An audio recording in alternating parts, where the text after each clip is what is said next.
We are online, right? A'udhu billahi minesh-shaytanir rajim. Bismillahir-rahmanir-rahim. Alhamdulillahi rabbil alamin. Wassalatu wassalamu ala rasulina Muhammadin wa ala alihi wa sahbihi ajma'in. Assalamu alaikum all. Welcome to our weekly webinar. Inshallah, this week we will be focusing on a very practical issue. One of the basic or the very important fundamental practice of religion of Islam, our 5 daily prayers, the Salat, inshallah. So this week we have Najat Hojam from Connecticut. He is now visiting United States, and Harun Hojam from Mississippi. Inshallah, I'll be trying to assist them going through this very important chapter. So a couple of questions before starting, just we can think on: why should daily prayers not cause us boredom but excite a real eagerness and agreeable pleasure? Why do we need daily prayers? Before starting, any reminders? I can just ask my speakers. Bismillahir Rahmanir Rahim. Inna as-salata kanat 'ala al-mu'minina kitaban mawquta. In the name of Allah, the Merciful, the Compassionate, indeed, daily prayers are enjoined on believers at stated times. So it is a command of Quran for all believers. 5 daily prayers are obligatory on us. The fard. The chapter talking about the practice of Salat begins with this very important question. One time, a man great in age, physique, and rank said to me, "The prayers are fine, but to perform them every single day 5 times is excessive. Since they never end, it becomes wearing. The prayers are fine, but to perform them every single day 5 times is excessive. Since they never end, it becomes wearing."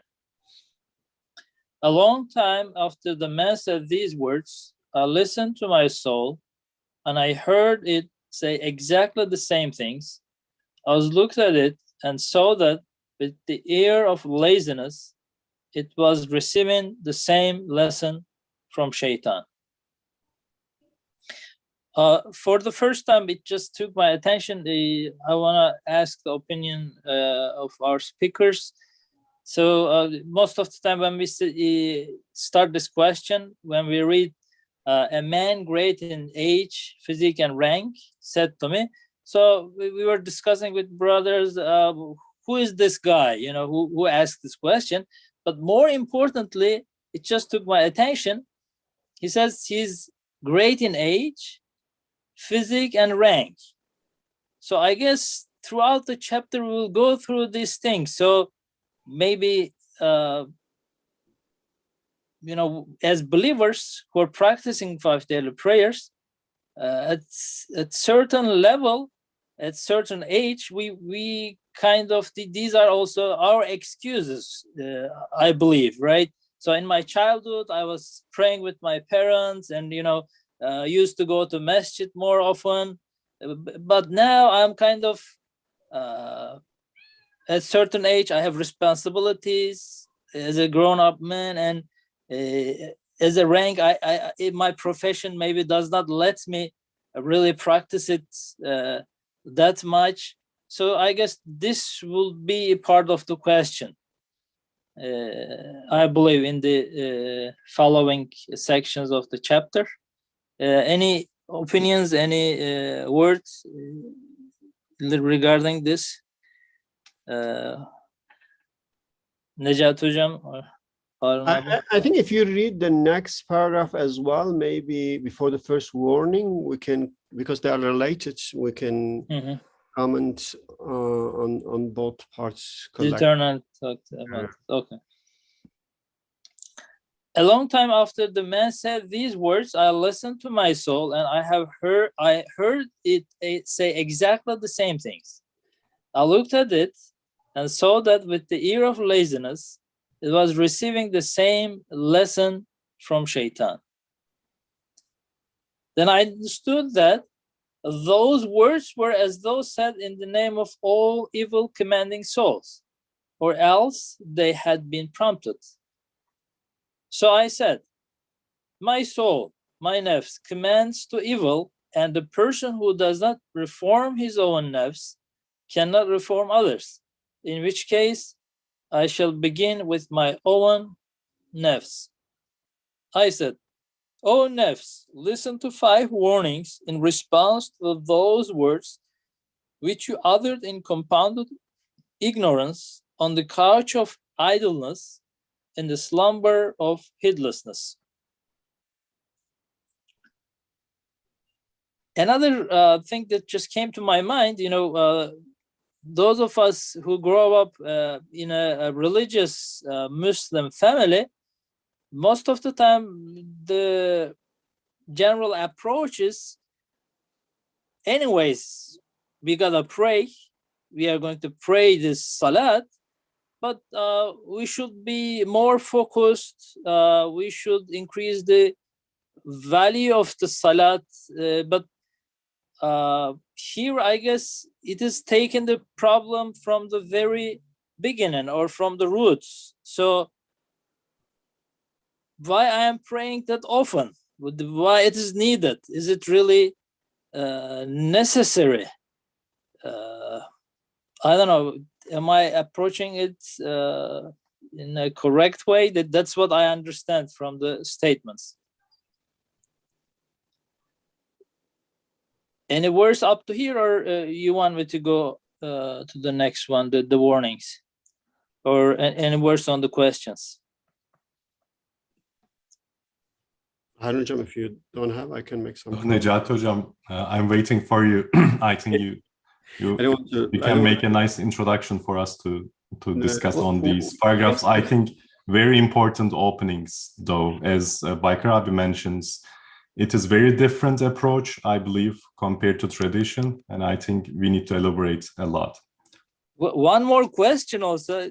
As far as I know, Ustad used to pray even Tahajjud since his childhood, and he never missed any prayers.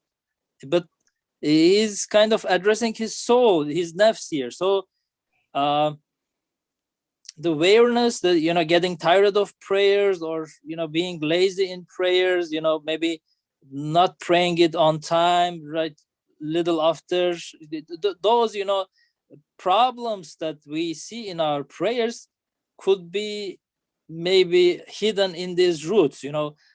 It's like, yes, we pray anyways, but is it really that we really convinced ourselves that this is the most important thing in my life, or it's just something missed there, in the roots? That's my other question here, or opening in my that's my understanding of these questions. Otherwise, Ustad himself never missed, as far as I know, he never missed a prayer. Even he was praying more than 5 daily prayers. And I think it's really, as Brother Harun mentioned, it's the introduction is very, very important, in a sense that it's clearly give a clue on problems that I think almost every Muslim face in their life, themselves and with their kids particularly. Now, the question here is that if, let's say, your kids don't want to pray, or if they delay pray, they are somehow feeling tired of praying every day. Now, rather than blaming them, here is actually, it's pointing to something else. So I think first of all, again, the ayah was about believers. That means that you believe, and as a believer, you know that you should pray 5 times, and because is a mandate, and also it makes perfect sense within your belief. But despite this fact, that even if you understand the wisdom of prayer, even if you are a believer, that doesn't mean that you will not have an issue with prayers. So here first, I think that is a problem that we need to recognize, that how when we see our kids, when we see our friends, when we see someone who has a problem with prayers, though they believe, but they just have a problem to pray regularly, then we need to, that subject is address the core of issue. Now, I think it's really interesting part from very beginning, that when we look at it, Nursi, rather than looking at the secondary causes, is looking the essence of the problem. What is the root cause? Like in a sense that if you're a doctor, if someone come to you and complain about certain problem, you try to really do the test to see which kind of germs and bacteria causing the disease,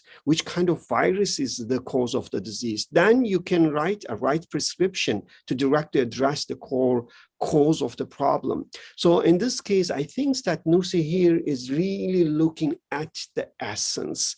What is the root cause of the problem? The root cause of problem, it seems like for prayer, for almost everything else, is to know the source of such feeling, the source of such the source of such objection to the prayer. And the source, what he's saying is actually is a evil commanding nafs, nafsul ammara, whispered by a pure evil, which is shaitan.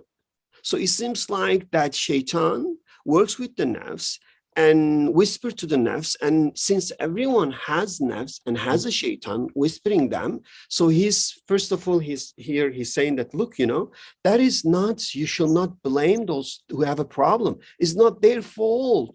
It is, the problem is they have nafs, the problem they have shaitan. So now, do you have anything against nafs and shaitan? Don't blame them. Blame shaitan, blame nafs. I was this morning, we have now a summer camp for kids, and kids like every kids. So yesterday when they were, they had some activity, and then they are, adolescents, and they had some issue, fight with each other. So this morning I gave them assignment. The assignment was this, that to writing assignment is really amazing. I said that everyone shall fight every day. Everyone shall fight every day to end all fights. And I want them to ask question. I say, with whom should you fight, and how such fight will end all the fight? So to me, that there's the same thing here. If everyone fight with the common enemy, which is the nafs al-ammara and shaitan, then I think we'll have no fight at all. We have no problem with each other. We will have no problem to live what we think is good to do in our life. So in this regard, what I see here, that is basically, Nursi is pointing to our common enemy. And by the way, he's saying, I'm not free from this enemy. This enemy is working within me as well. So in this case, the way I look at it, I say, it's actually everyone has to fight themselves. You cannot go and fight with the nafs of someone else. You can only share some clue, I call like a information sharing in terms of how you fight with your enemy. And therefore, Nursi here is saying, you know what? I have the same problem because my nafs and my shaitan is whispering me the same thing. I am going to handle it. I'm going to fight with it. Now, if you find this fight to be helpful for your fight, join me or benefit from what I will share with you. So in a sense, he's not really telling us, he's not talking to us, he's talking his own nafs and shaitan. And since we all have the nafs and shaitan, that if we acknowledge that this root cause of the problem is nafs and shaitan, that we might get this information, and from Nursi, and we might practice. And then if we see it works, we'll say thank you. If it doesn't work, then we need to look for some other places. So I think that's what's really all he is doing. That's what I understand, that how he is doing that. I think that's very, very important in terms of how we diagnose problem, how we understand the root cause, and how we try to really address. And again, to me, is all about, that everyone has to somehow do this fight, themselves internally every day. That's what I see that he's doing here. I don't know. Harun Hocam, did I get it right? Wonderful, wonderful. You know, I think you said most of the things I was, came to my mind to say too. In addition to this, maybe also what is interesting in this paragraph is the person who asks the question. Said Nursi here talks about him as a big person or great person in terms of age, physique, and rank. This brings to my attention about distinction. We can be old, we can be very successful in our career or profession whatsoever, but it doesn't mean that still we have the emptiness inside or we have metaphysical questioning. So this is part of the thing that I understand from the very first sentence. Being grown up, being matured in terms of some profession doesn't imply that we are really grown up in terms of spirit, heart, what we call metaphysical maturement. So these are two different areas, and it looks like we are always in need of getting answers in our realms to the big questions. We should not shy away. Like this person, I think he's a very good person because he is just straightforwardly asking this question to possibly Said Nursi being a religious scholar at the time.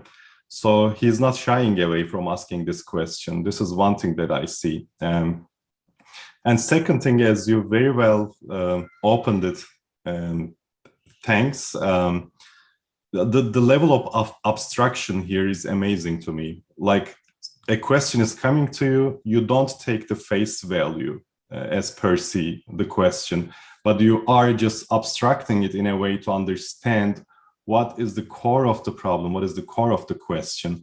And you are being so inclusive, like you are not making a story, his story and my story, but you are developing a story where you are both inside. I think this is wonderful. And I think this is the only way for us as a person of good faith can tell or can really reflect what we really understand from our religion too. We should make up a story where we are part of the story. Otherwise, his story and my story separate will not make any sense to anyone. So this is I appreciate the level of abstraction here in that sense. And thirdly, the last part before the first warning is, maybe you can elaborate more, Necati Hocam, on this. As you say, here the question is turning to himself rather than the person asking it. Like, oh my soul. So the question turns to himself, and now he found the source. It's the lower soul, nefis. Then if it is the nefis listening or being encouraged by the shaitan, so these are the partners. So if we combine them and see the root source of the problem, then how can we analyze nefs, lower soul? What is the state of it? So here it's talking about the state of nefs. Why does lower soul nefs doesn't want, prayers or doesn't like prayers at all, including my own nefs? Why not? Because here the immediate reflection is, it's in ignorance, it's in laziness, and it's in heedlessness. Maybe if you want to talk about these conditions of the nefs, but it seems remarkable to me. Yeah, I think it's very, very good. I think that when it says the ear of the nafs listen to shaitan with the ear of laziness, that means the nafs by default doesn't really want anything that brings certain hardship, pain, it's difficult. So laziness is, it seems like in the nature of nafs. So therefore it says nafs with the ear of laziness, listen to this whispering from shaitan. So, and also, as you mentioned, the ignorance and heedlessness, that not being aware of, because if nafs is actually recognized or realized, because nafs, I think the nature of nafs is all about, it's all about pain and pleasure. Nafs is all about pleasure. Nafs is fine to go through pain as long as it's convinced that the pleasure is greater than pain. So in that case, if nafs is ignorant in terms of the pleasure, the outcome, the benefit, then the nafs is not willing to take an action. So in a way that is actually good for you, that's out there, is that the nafs is designed in a way that look at the calculate cost and benefit. If the benefit does not really exceed the cost, the nafs is not moving, is not really does not have a desire to take action, which is very, very good actually. The problem here is that here is saying that you are ignorant, you are or in ghafla, heedlessness, that you are not aware of the benefit, or you are not aware of the losses, the pain that you will induce on yourself if you do not pray. So therefore, I think, so in a sense that, so it's basically saying that if we somehow truly enlighten ourselves, if we overcome the ignorance, that we might be able to have our nafs to desire and to like and to enjoy and to pray. So that's the whole point. It's not like you're not forcing. I was this Friday I went to one of the mosques here in Hartford. It's called bin Khattab Masjid, and it was like the imam there was literally fighting with the people, and the way he sound and the way accusation, the way, and everything he was saying is actually it was accurate. But problem is that he was speaking with in a sense that as if he's purely free from all these things, as now he's in Jannah, and now we are in danger that he really wants us to to save ourselves. And you don't see such things in Nursi. He was saying like, how could you be Muslims, that you're Muslims and the new convert look at you and see that your action does not match with your faith. And then he says, how can you, how can you be Muslim? But he will say in a very angry tone, in a way, I thought that if the guy had a real stick, he was going to come and beat us there, So, but you don't see such a dressy in Nursi. Why?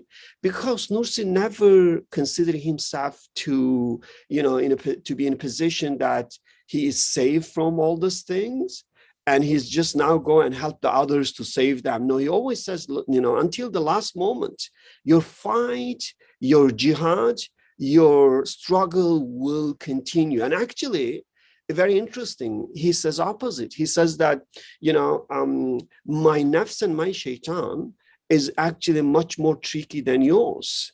Then, which basically he's telling us that, look, I don't have any time to really deal with your nafs and shaitan. And my whole life struggle was to see how can I overcome my nafs and shaitan.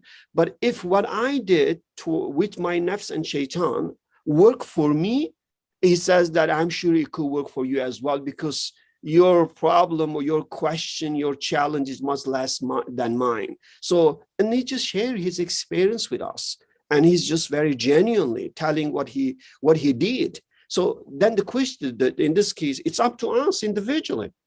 If we find, his, knowledge, share knowledge to be really convincing, believable, then we'll take it and we'll use it as a tactic to fight with our nafs and shaitan. So, and therefore, he doesn't really think that your responsibility goes beyond that, because he fully recognizes that is up to the person's free will to decide, to do whatever he or she wants to do eventually. And even Allah does not intervene in a free will. And furthermore, if it's about hidayah, guidance, he thinks that is beyond your power. It's Allah giving a guidance. So I cannot guide you. I can only share with you what I have. I can pray for you, but it's eventually is your choice, is your life, it's your fight. So you have to do your own fight. And here, obviously, so Necat abi, from your explanation, what I understand from the statement is, when he says, my soul commands the evil, and the person who does not reform his own nafs cannot reform others, in which case I shall begin with my own nafs. So it doesn't say that, let me fix my nafs and then I'm going to help you. But maybe what I understand from your explanation is, this is the only thing that I can do in order to help you. I will try to help my own nafs. In a sense that, like, I will try. What he was saying, my understanding, he'll say, look, if I do not really, if I have a problem, if I do not solve my own problem, whatever I tell you, you're not going to believe in it, and is not going to help you. You will just run away from that. So, but he will say that I will fight, and I will share with you sincerely what I have done it. Then now it might help you. But if I'm not sincere in my word, which means that if I do not practice what I preach, that word is worthless. That's what he's saying. And then unfortunately, that's most of the time what, we think that we can just speak. We say, no, practice. Practicing is the best way of preaching the truth, because if people see that really, what you're doing, it is, it's different, then they will believe in how you do what you do. So therefore, I think he put a lot of emphasis. Remember when he says that how the people might embrace Islam, he says, if we really practice what we believe, if we practice what we think, through our action, then the others will start to believe and start to, ask questions, explore about Islam. But if you don't practice, if you talks about honesty, but if you become liar, then why they should really believe in your message? So I think that's very, very interesting point in Nursi.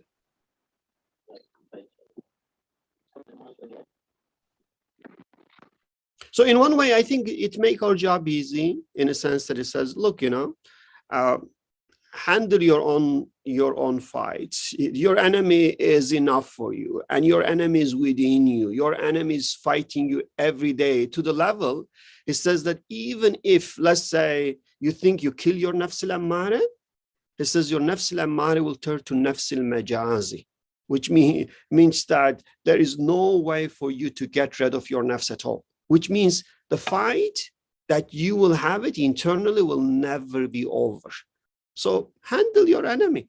And then, obviously, since we have common enemy, that when you address the problem in terms of the commonality of enemy, what I do with my nafs, then since you have the same nafs, might help you as well when I sincerely share with you my own experience. That's why I understand it.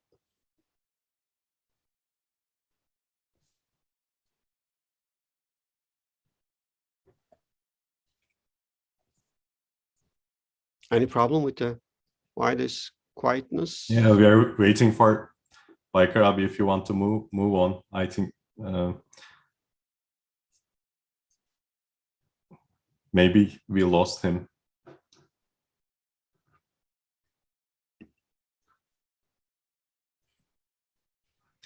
Maybe it's just a place. When I foresaw this title about prayers, I said maybe one of the things we need to see at this point is, as you said, showing the effects of prayers with our own lives, such as, if I'm a praying person and if somebody just looks at me, and asking for an advice, such as this person here, and he says, it's really hard for me to pray 5 times a day. Then it's really questioning me, maybe looking at my life and wants to see how this person is different than me. How does this 5 prayers per day help him to be different, to be a real human being kind of thing, or moral person? At this point, it is striking me, this Prophet Shuaib, we can see this in Surah Al-Hud, 87th verse. The people of his time are asking Prophet Shuaib, like, you're a very lenient, you're a very soft, humble person. So, but you're kind of interfering with our business. So then they're just questioning in this verse, is your prayers making you not to obey straightforward what our, ancestors told us to do? Ancestors told us to pray, worship, whatsoever. Is your prayer telling you not to deal with the businesses the way we do the businesses? Most likely they are doing it in the wrong way, and most likely Prophet Shuaib is trying to prevent them doing wrong business. So these people are questioning this different moral that see on him. The cause of this moral, is it the prayers that you do? That's a nice questioning. And I think this gives us a nice link on how prayers should be reflecting in our lives. This was a window for me to also to see from. Thank you, Harun abi. Sorry, I was disconnected for a while, and inshallah, I will be going on. Yeah, I got you covered. First warning. Thank you. So the first point, we accept the problem is with our nafs, as far as I understand, right?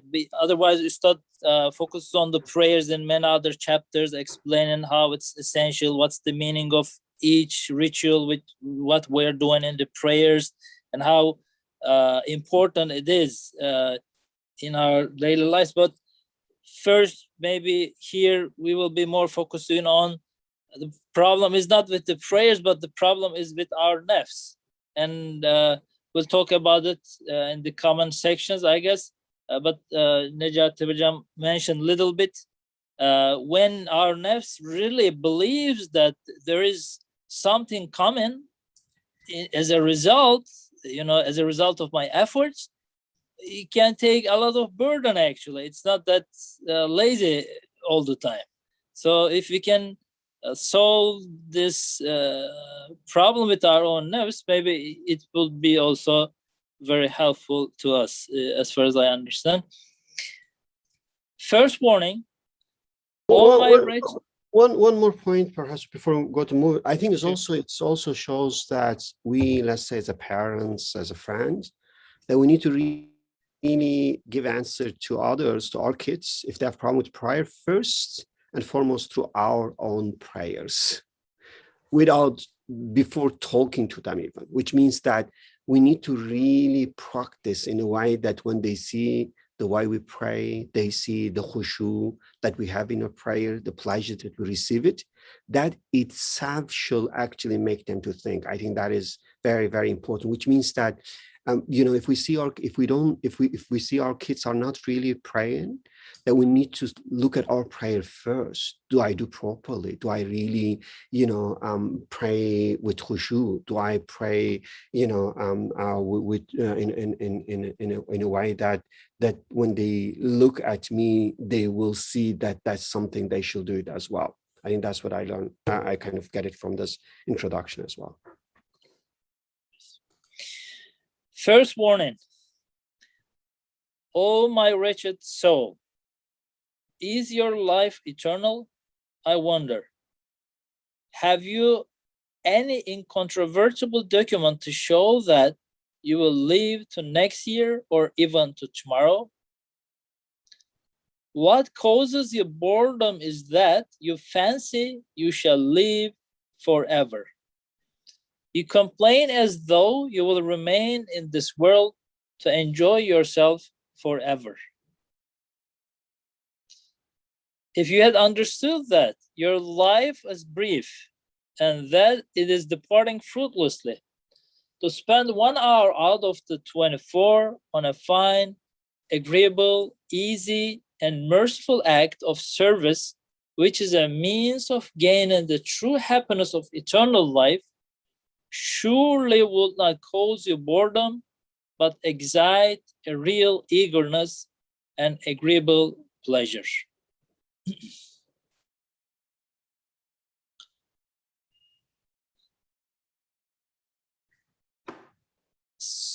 So the first point we started with, I guess, focusing on one of the results, and his specifically talking about a great prize or reward result at the very end, and how it's gonna help us to focus on our prayers right now. And I guess in the beginning also he talked about a very fundamental problem or question that our nafs or our shaitan tricks us with. Any words, any opinion on this? Niyaz Hocam, maybe you can go first. Nejat Hocam. Arjun, if you want start it, you can go. Sure. I think here, particularly the first warning, once again, this warning is not to this person asking the question, right? It is the warning to his self. And so in this case, it's kind of to myself, in a similar way. So I should be able to tell my lower soul or wretched soul mentioned here that this life is not eternal. I think, yeah, that's the first point. I think the nafs, the soul, just assumes that its life is eternal.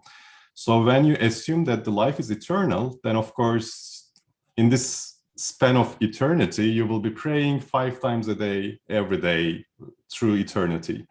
That's really burdensome. So it's kind of killing. Even the idea, it's very boring, But the reality is that it's not the case. It's just not eternal. So that means the equation is not as assumed. So equation does not have an infinity related parameter at all.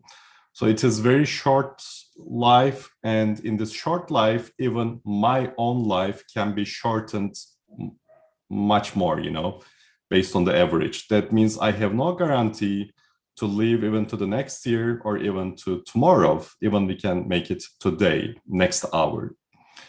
So that's the fact, that's the reality. Nobody can deny this. Then nafs should be convinced on this too, because nafs assumes it is eternal. So that's the first point to convince the nafs. You're not eternal. After that, if it is not eternal, using the logic reasoning, we should definitely think for what is beneficial. And in the next step, what is beneficial is if you understand that prayer is really beneficial in this short life, then nafs should be okay, at least from the side of reasoning.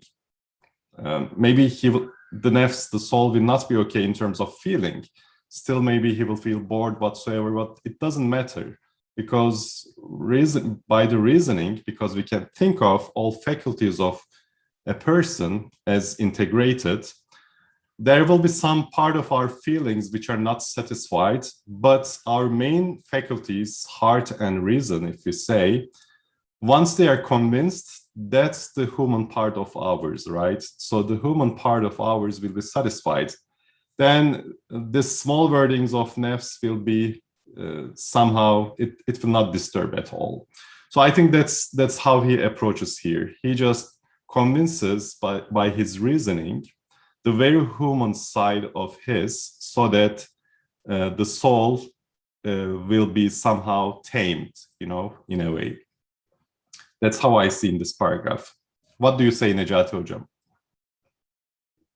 Yeah. First of all, when you're saying that, I was thinking, even in eternity, if you know that the life as in Jannah will be eternal forever, don't you think that you should still pray? So in a sense that, because I think that when I understand the meaning of prayer, I really think that, I will pray forever. In the sense that I will not stop in Jannah and say, "Oh, this prayer is finished," and now, that I think I will pray even in Jannah more often and much in much, let's say, sincere way, or with higher khushu, in a sense. So yes, it's not gonna be like the prayer in this world that if prayer means basically be awareness of God and have God conscious in your worldly experience. And I think that we'll have such conscious, and then we'll have appreciation all the time, because if we really look at the 9th word, that in terms of the meaning of prayer, that basically that we can say that, but here it is, this warning is for the nafs. So this is my mind will say but the nafs doesn't speaks in the same way. So this is when I think, when you mentioned, I said, I had objection. Then I realized the objection is from my mind, not from my nafs.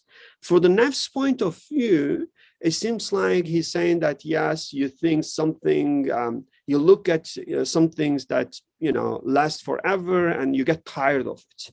That's the nature of nafs. Now here, first is saying that recognize, as you mentioned, that life is transient. And why that's important? Because it's really interesting. It's when it's referred to the nafs, it speaks in the language of nafs, based on the nature of nafs, which it says, remind here, if it says, look, what you're doing here, and you're doing, let's say, spending some time on prayer, but what you're gonna get it is a Jannah. What is Jannah?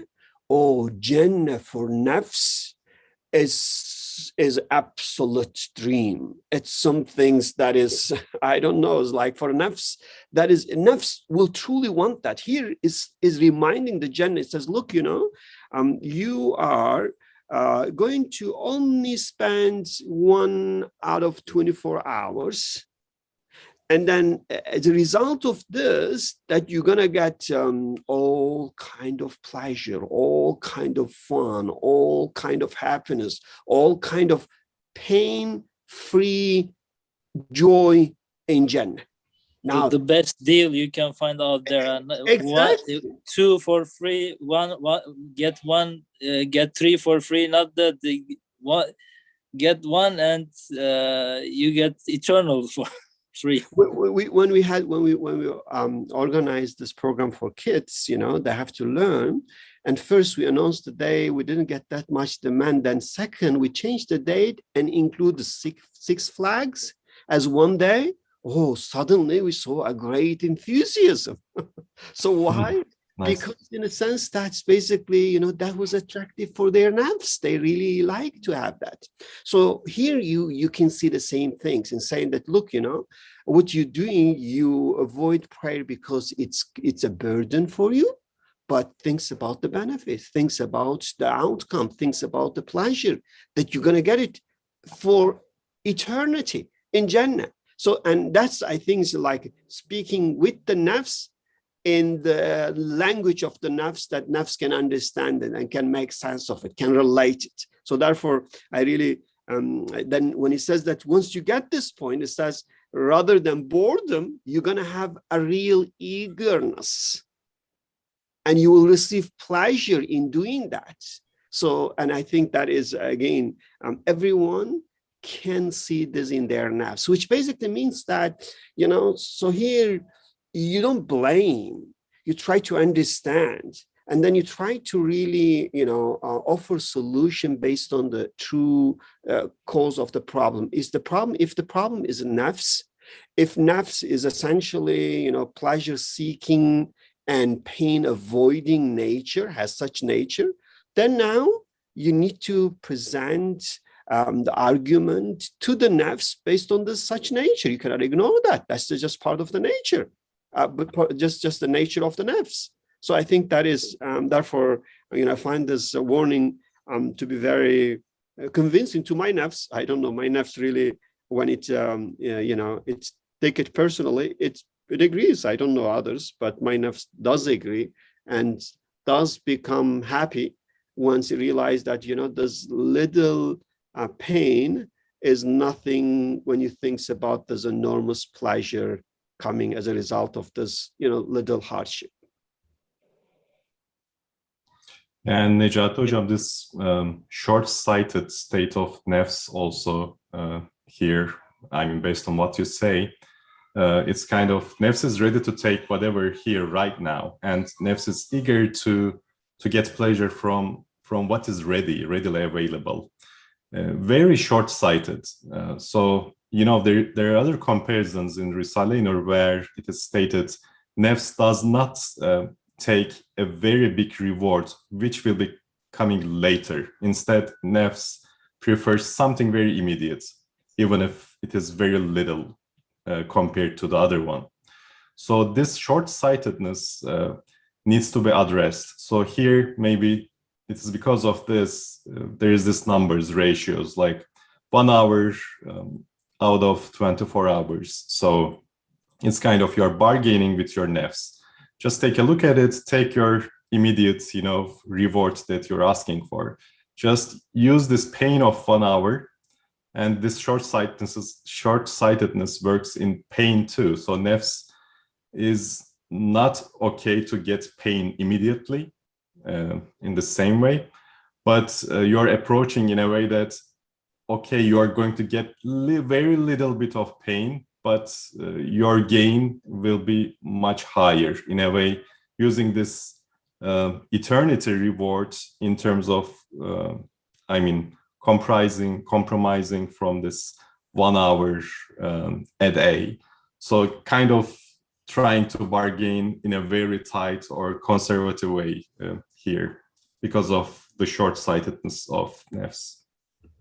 Very good. I think there's another characters of the nafs that mentioned here is tawahhum abadiyah. So tawahhum abadiyah that you mentioned before, but that's come from wahm. Wahm is against part of human nature. Basically means that the nafs thinks something that is completely, irrational as if it is true. So everyone knows that they are mortal, but knowing that you're mortal logically and mentally doesn't mean that your nafs also knows that. It seems like wahm, there is a certain emotion that give you feeling as if you are eternal, as if you're going to stay here forever. I think that's feeling everyone somehow can feel themselves. If you really, to me, even when you move to some places, I move here for summer vacation and have been over a little bit months here. I'm in Hartford, and I feel as if I have been here, from the beginning. And it just takes 2-3 weeks max to get used to and to feel as if you spend all of your life in that places.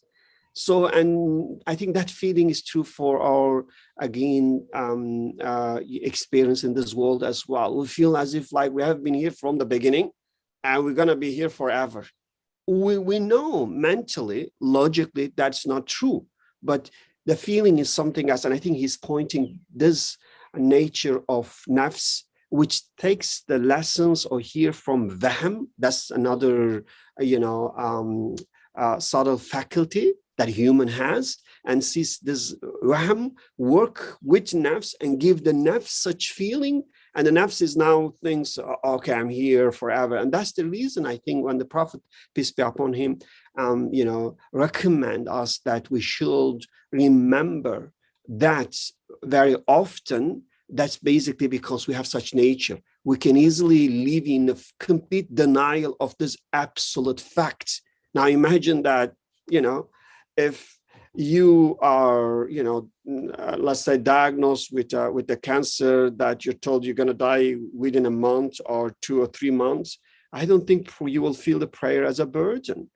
Or, if you, let's say, if you see someone's going to execute you within a day, and this is you're on the death row, you're going to die, I don't think the prayer is going to burden for you. So you want to really pray with, very intense khushu, because you think that's your last opportunity. So part of the deal, or can we say that a second reward in this case is relieving the nafs from its pain? So the nafs doesn't want to accept it, and it just use some painkillers, just assuming that he's gonna stay here forever. But first you remind that part of your burden or pain is you just assume that you're gonna stay here forever. And in the second paragraph, he goes further, saying that if you had understood that your life is brief and that is departing fruitlessly, so that also, I guess, bothers the nafs. What do you think? Well, so I think that's good catch. So you're saying that basically here, first is telling nafs, look, you cannot avoid yourself from this coming big pain, which is that's going to be the end for all your pleasure. So, and you're here temporarily. That's the pain part you're saying. The second part, it says, look, you pray. It gives instant pain, right, to the nerves. It's not Exactly. something it can delay, really. Just maybe, yes. When you feel what they call anxiety, particularly when you feel, your immediate threat to your life, and that's the moment we see that when they say there is no atheist in a foxhole. I think what they mean in this case that when you really feel that you're mortal, then in this case nothing takes more urgency than to find a way to overcome these threats, and in this regard, it becomes the biggest pain for you. To the level, sometimes some people, when they actually, about to be executed, or overnight, the entire hair, can get gray just in one night. Why? Because it's enormous pain, and that's pain. It is just a matter of minutes or a matter of time to come and swallow you. So I think maybe that is the reminder to the nafs, and say, don't be like an ostrich, live in denial of this, hunting that's coming and capturing you. Maybe that's what you got it. To relieve yourself, you gotta face it, right? Before it comes and finds. We have little time. I want to ask if any of our volunteer speakers want to add anything here. Ali Abi or Nabi Abi, feel free to contribute. And there was a good question from Nabi Abi, I think, so he can perhaps answer himself first. I think Arno answered on the chat box, but I think it's worth to bring that question and discuss in this 2-3 minutes.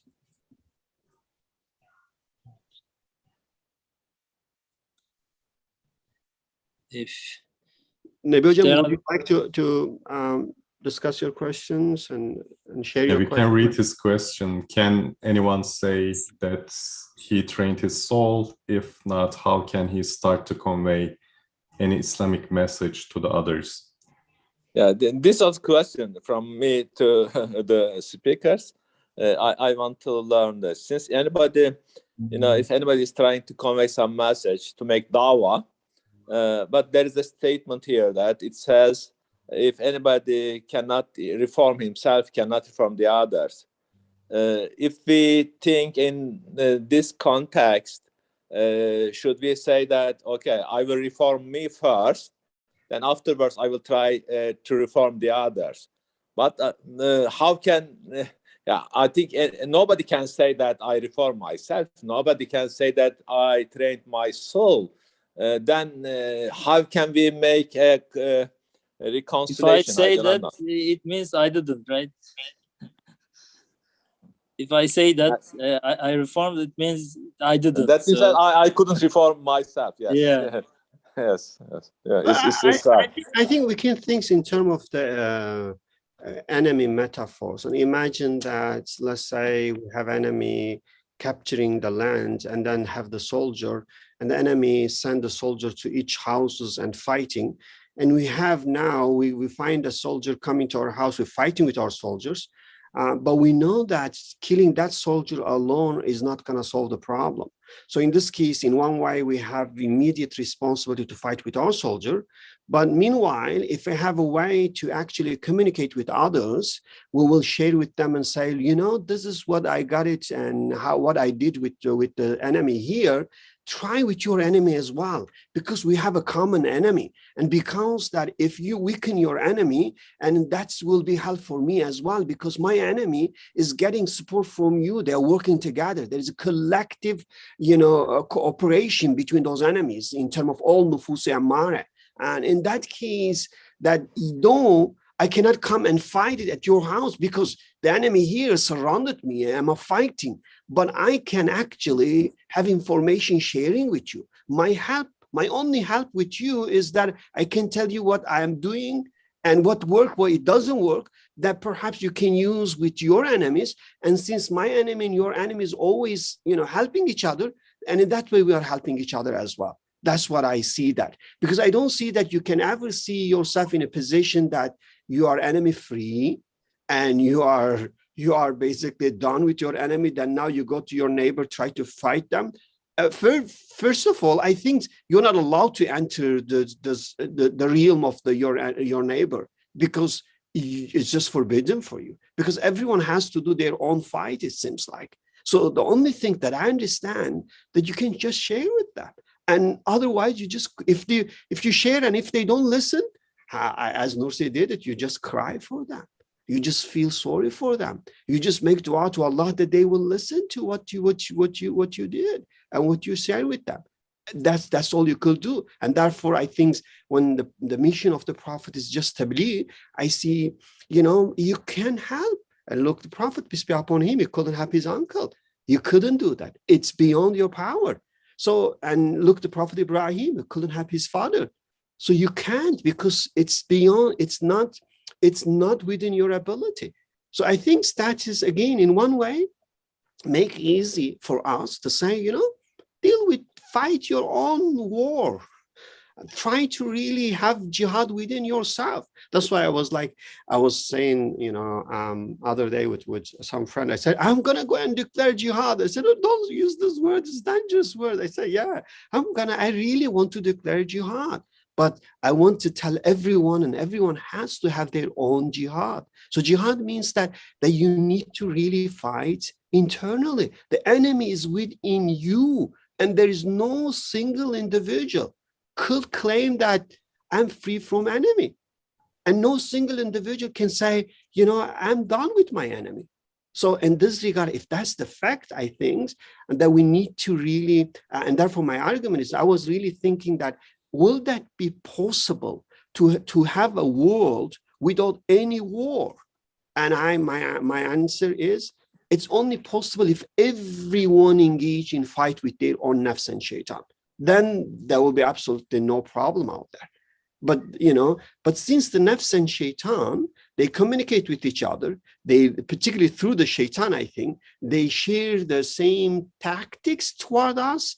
So we need to also collaborate with each other in terms of tabligh. I consider tabligh as information sharing. And in a way that, when you look at the country, each country has a sovereignty, and one country cannot defend the other country normally, but they can share this information about the common enemies.